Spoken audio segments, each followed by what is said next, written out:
Hello guys, hello family, hello friends. This is Dr. T and welcome to Clinical Medicine.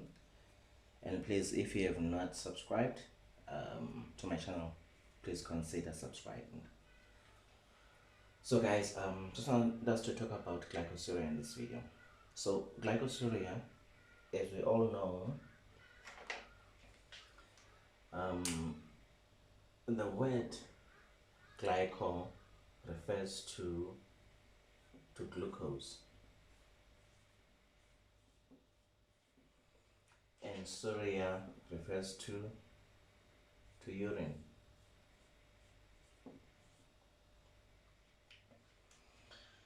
So this is glucose in the urine. There are so many causes of glycosuria, but I'm not going to be talking about the different causes of glycosuria, but I'll be talking about the mechanism of glycosuria. How does glycosuria occurs, and how is it that the people who are not diabetic, they can eat whatever that they want, they can drink whatever sugary drink that they want to drink, but they will not have glucose in their urine. What is it that makes them to be able to actually absorb all the glucose back into the kidneys? That's what we're going to be talking about. But in order for us to understand glycosuria, we need to revisit the basic anatomy and a brief physiology of the nephron. So we know that in our bodies we've got two structures.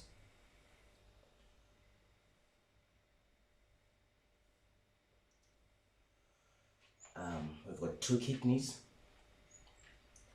and in each and every kidney has got about 1 to 2 million nephrons.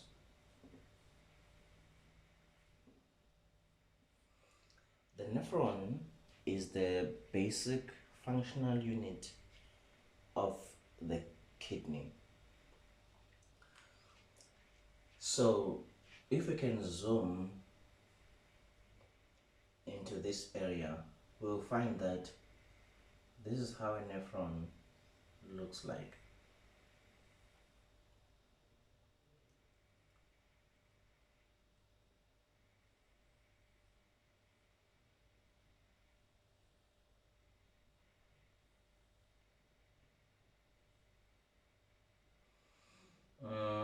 Okay, I'll just do it this way.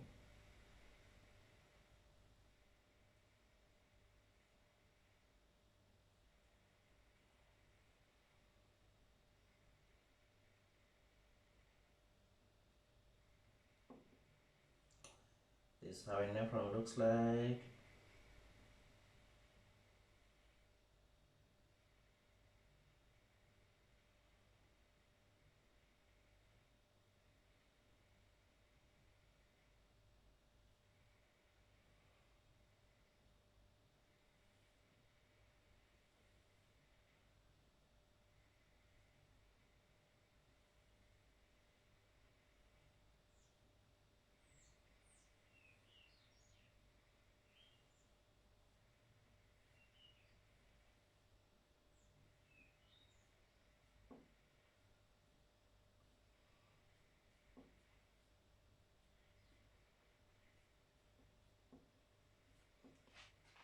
Okay, obviously this is not drawn according to scale.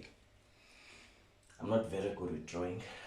Anyway, so this is a nephron. We all know that this part here is called the Bowman's capsule.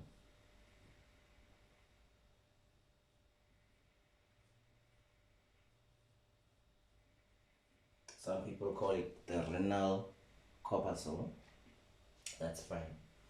We are going to talk about what happens inside there on another video, but the main focus is this section here. This section of the nephron is called the proximal tubule.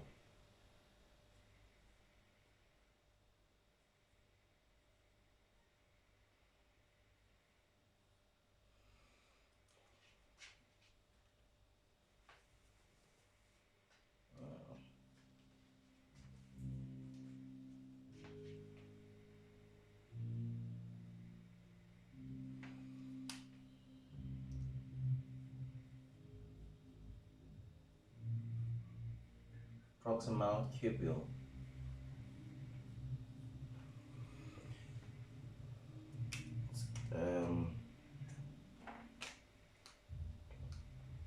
So the proximal tubule is divided into three sections. There's section 1 here, and then there's section 2 here, and then there's section 3 here. Section 1 is the one closest to the Bowman's capsule. It's called segment 1. That's its name. It's called segment 1. And the second part is called S2. The last part of the proximal tubule is called S3. S3 is also called a straight segment because it's more straighter compared to the other two segments, right? If you zoom into the proximal tubule, you will find that there's like a transition kind of an area there before the S2 starts. In any case, it's important to note that the proximal tubule has got S1, S2, and S3 because there are things that there's some solute substances that gets reabsorbed here, and they don't get absorbed at S3 or on segment 3.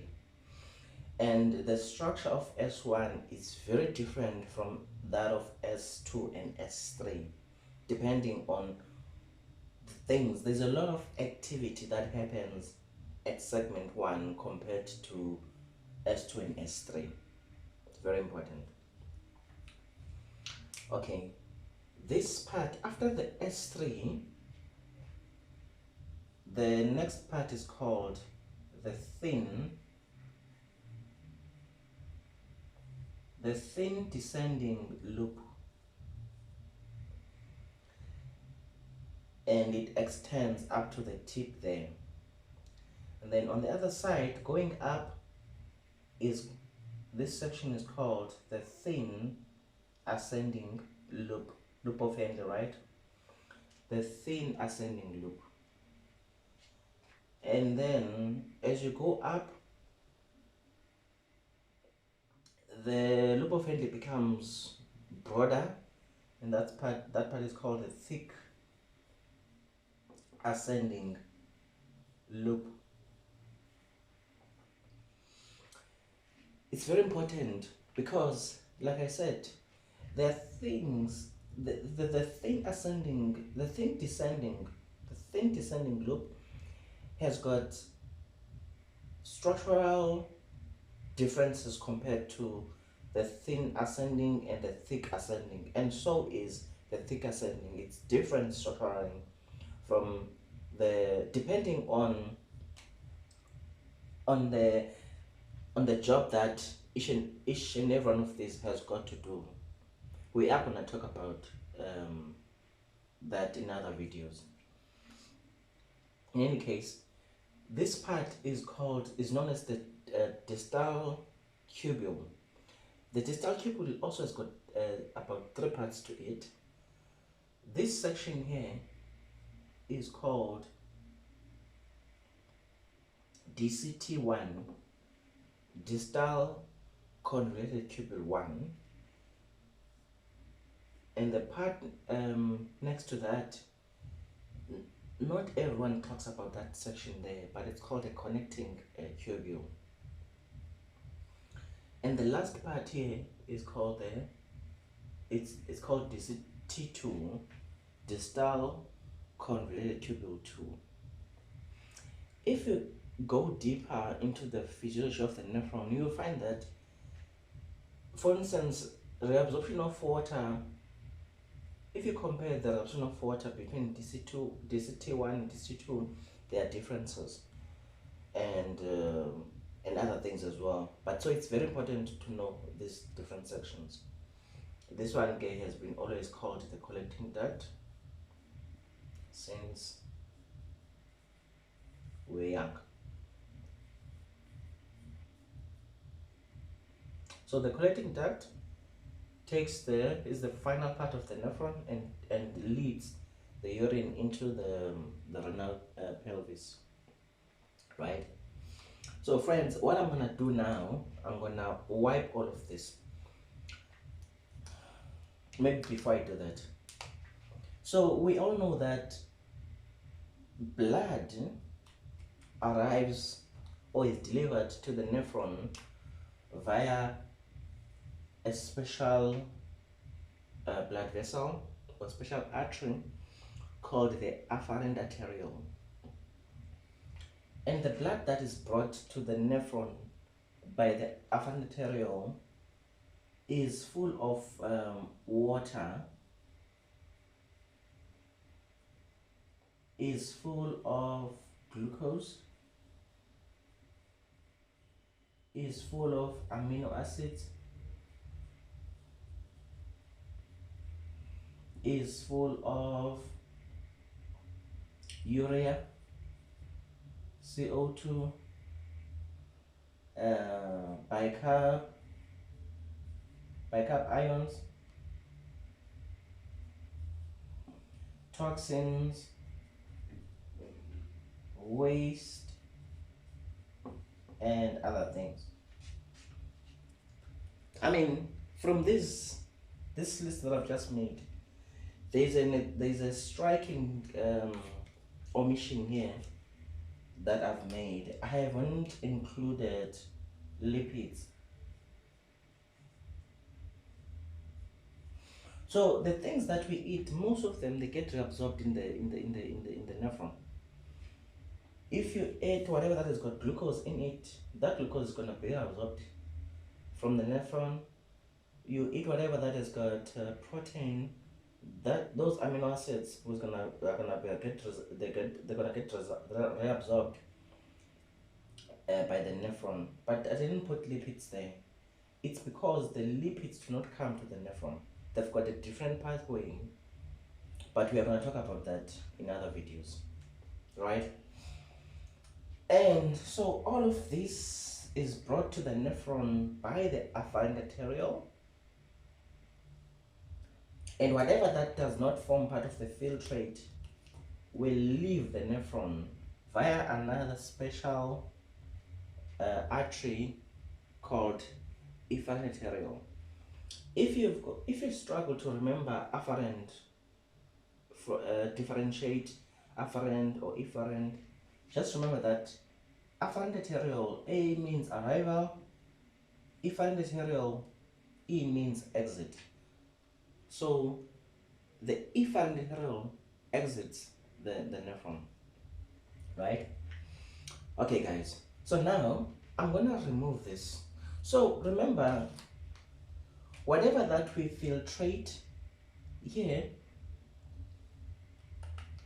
if it doesn't get reabsorbed back, it's gonna go down or through the entire nephron and it's gonna form part of urine eventually. That's why, I mean, this is, you can see this list, there's a good and then there's a bad.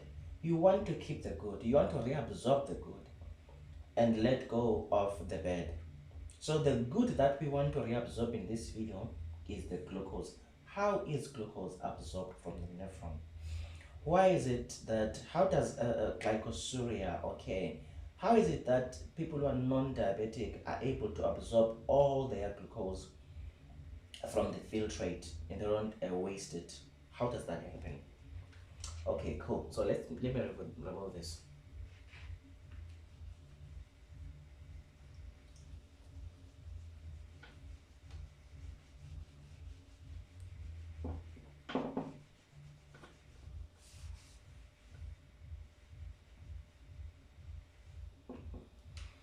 Okay, so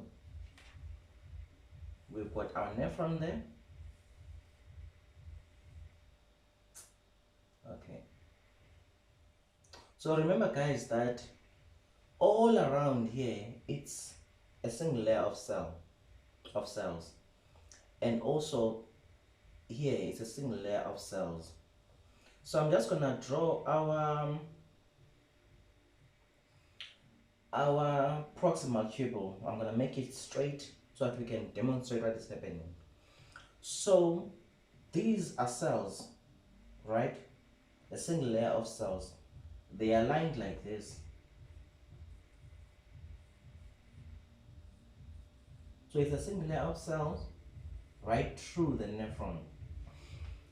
So I'm gonna leave this side as a line, but this side we're gonna use it to demonstrate what I want us to talk about. So let's say this is one cell.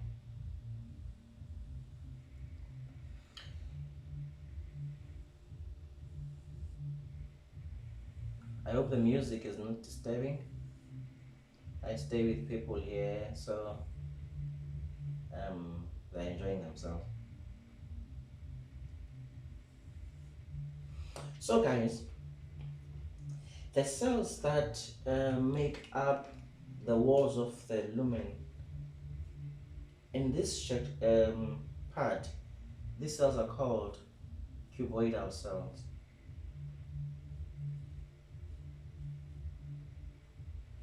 Remember the different types of epithelia. So this is the cuboidal, and the reason why they are arranged in one layer. Whenever you see an epithelia that is arranged in one layer, it means that there are things that needs to be secreted and reabsorbed. It's easy to reabsorb or secrete things, and they just have to go pass through a single layer of cells, as opposed to having many cells. Now you want to secrete, so whatever that you are secreting or absorbing has got to go through a lot of cells in order to actually make it to where you want it to go. So fortunately the kidney's just got a single layer of cells. Now we said that in this filtrate, blood was delivered or has been delivered by our afferent arteriole. Now it's been filtrated. This is our filtrate now. In our filtrate, we've got, I'm going to show glucose molecules using this orange marker. So we've got a lot of glucose here. A lot of glucose. I'm not going to show the other things that I mentioned. There's water, there's sodium, there's blah blah blah blah blah, and all those. We are gonna have to show sodium because sodium is gonna be part of our discussion. So let's put sodium ions there as well, right? So we've just eaten, and now our there's a lot of glucose that has made it to the filtrate, right? Let's leave this part here, and because I want you guys to understand everything. Let's say now this is my esophagus, and this is my stomach, and these are my intestines.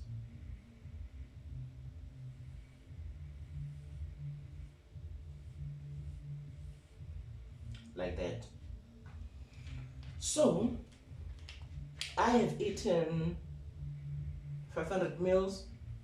I drank 500 mils of Coke, and 4 slices of bread. That's a carb load. So I'm gonna consume those.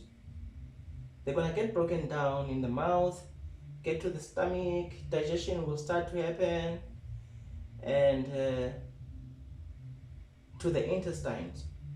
Now I have to get that glucose, because now it's already glucose, but it's been broken down by different enzymes. Now there's glucose,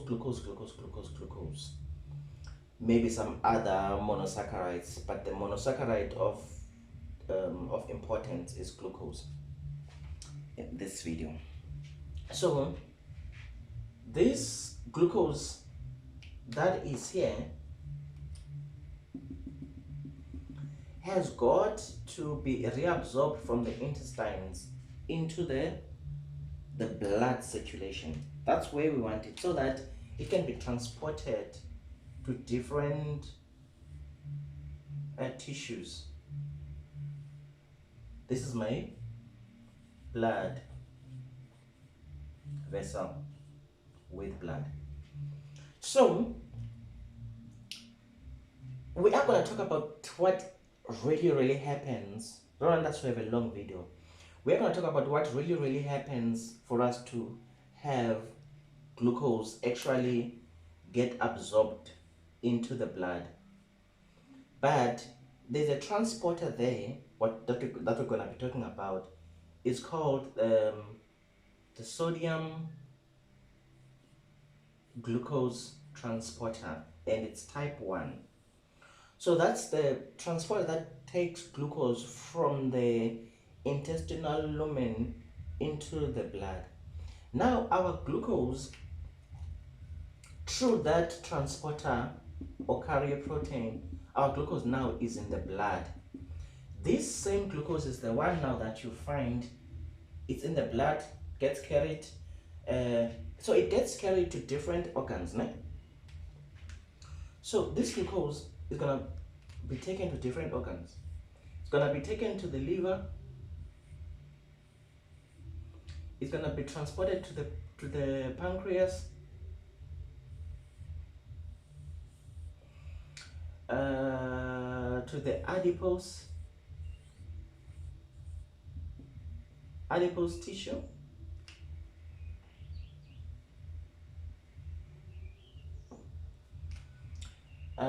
to the muscles and other tissues and organs. So when glucose, now you've got what is called, because you have just eaten, you've got what is called hyperglycemia.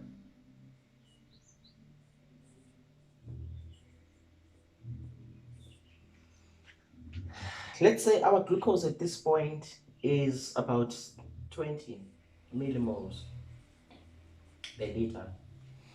And you know that in 2 hours, after you have eaten, in 2 hours, that glucose must be less than 11.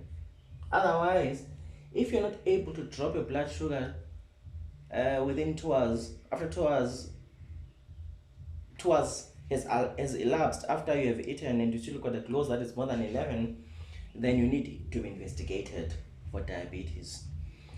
But now, what I wanted to talk about is that when you have eaten,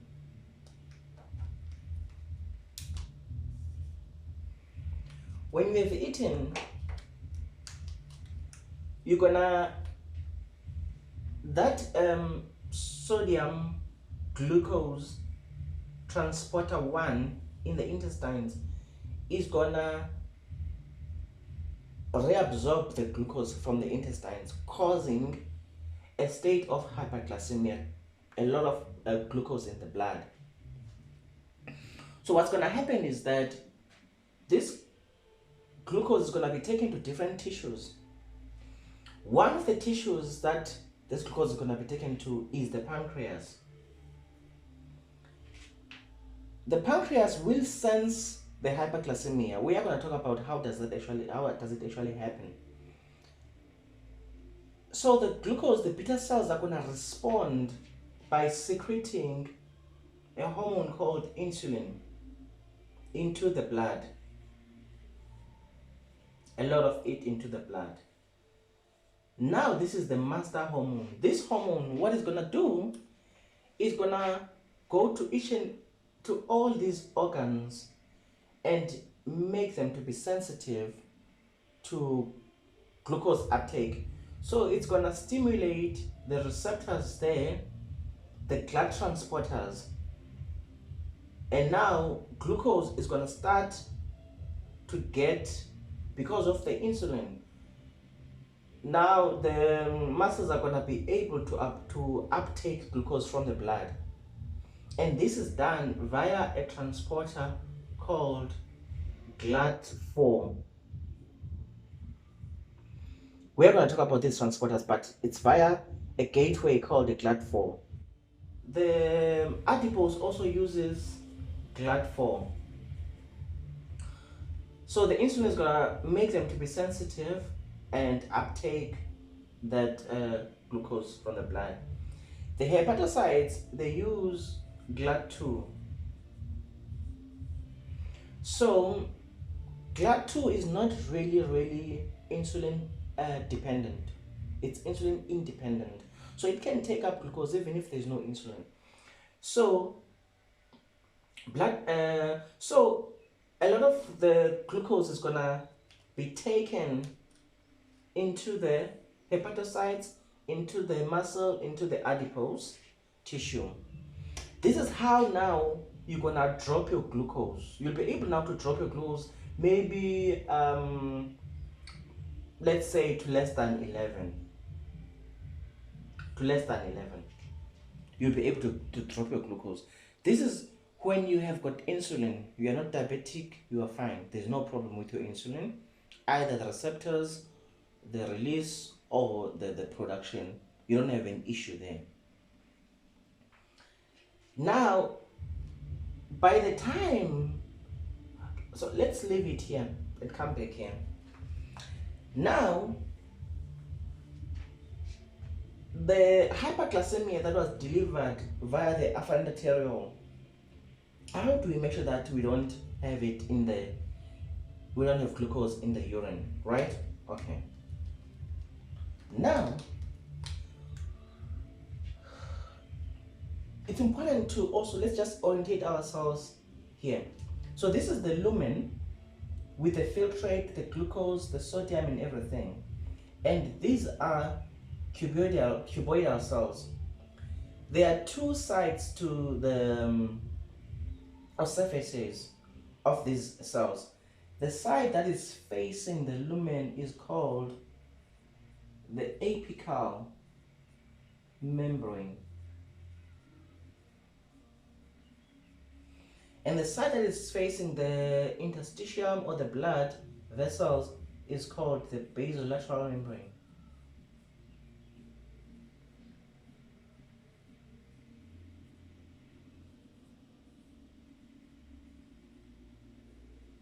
Right?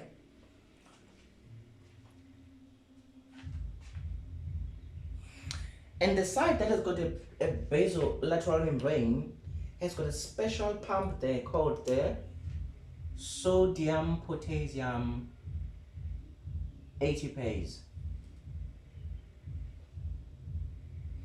That sodium potassium ATPase, it pumps potassium into the cell and sodium out of the cell. It pumps about 3 sodium ions out of the cell and about 2 potassium ions into the cell.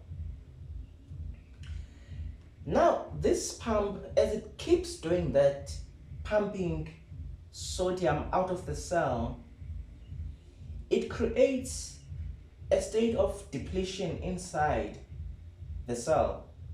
So there is reduced intracellular sodium, and that creates a gradient between the lumen and the cell. So Now, when you keep pumping sodium ions out of the cell, you are going to have low sodium levels inside the cell while you still have got high levels of sodium in the lumen.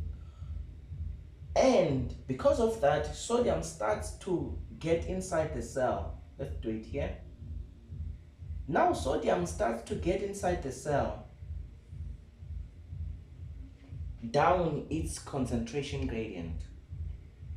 Remember guys, when you want to move, when you've got a semi-permeable membrane and you want to move molecules, ions across that movement is determined by the concentration of whatever that you want to move.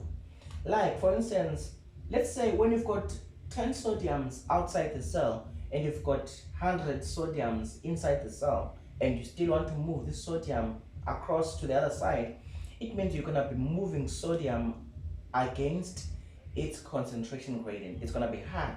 You're going to have to use energy for that. ATP will have to be used. So because you are moving this sodium against its concentration gradient. The opposite is also true.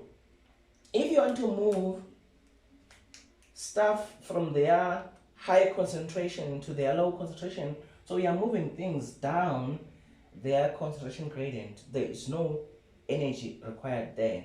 It's easy. Right? Okay. Now let's come back. So we are moving sodium from its region of high concentration to a region of low concentration. So it's easy. No ATP required. It's going to move down its concentration gradient. Now you start accumulating sodium inside. But this pump will keep, so you're going to have a maintained state of, so you're going to maintain your gradient because this pump will keep taking out the sodium that you are actually absorbing from the lumen. It's important to understand this because this is how glucose is also reabsorbed. It depends on sodium. Now, when sodium is being absorbed, glucose is like, remember, glucose cannot pass the bilipid layer on its own.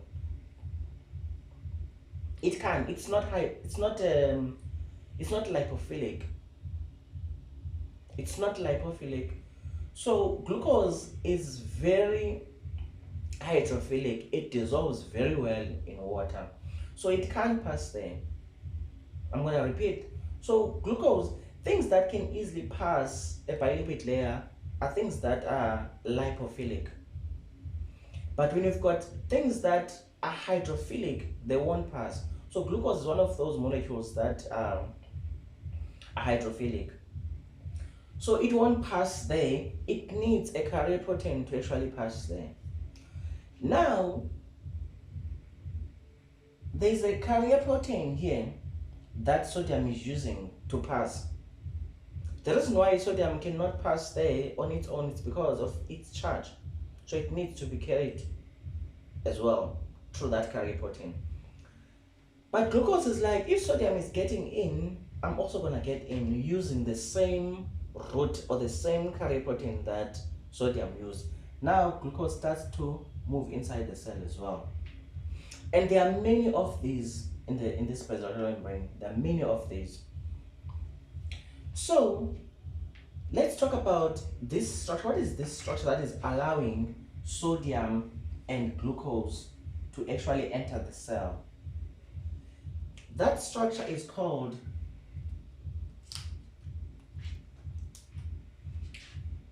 it's a co-transporter.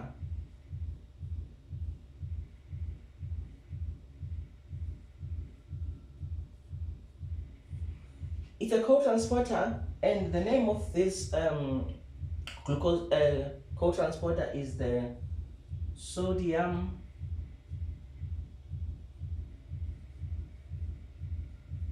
glucose transporter 2. Remember, in the intestines we had, where is it now? We had Sglt1. Here we've got Sglt2. So that co-transporter is able to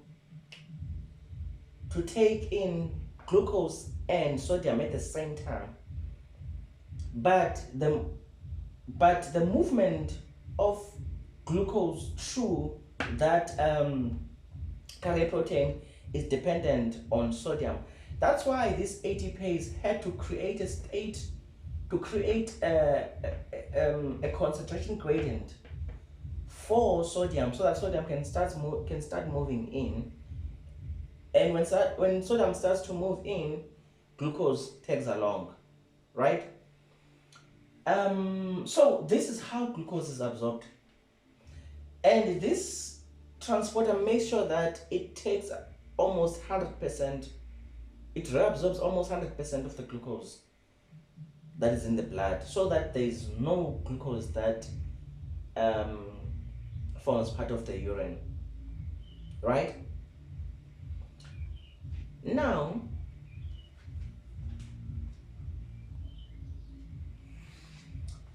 let's talk about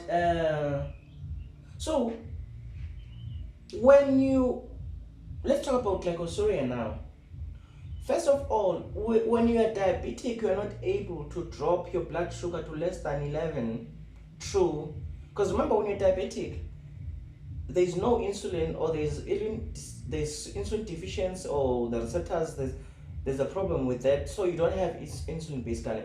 So you're not able to take glucose into these different cells, because by taking glucose into these different tissues, glucose drops before it gets here. But if you're not able to drop the glucose using these mechanisms, you're gonna have a lot of glucose that makes it to the nephron. And when there's a lot of glucose in the lumen, these transporters, they become overwhelmed. They do their best to reabsorb glucose, but they become overwhelmed, and they just let other glucose molecules to pass, and then they form part of the urine. That's what happens with diabetes. These transporters, they become overwhelmed by the hyperglycemia. When you are not diabetic, they don't get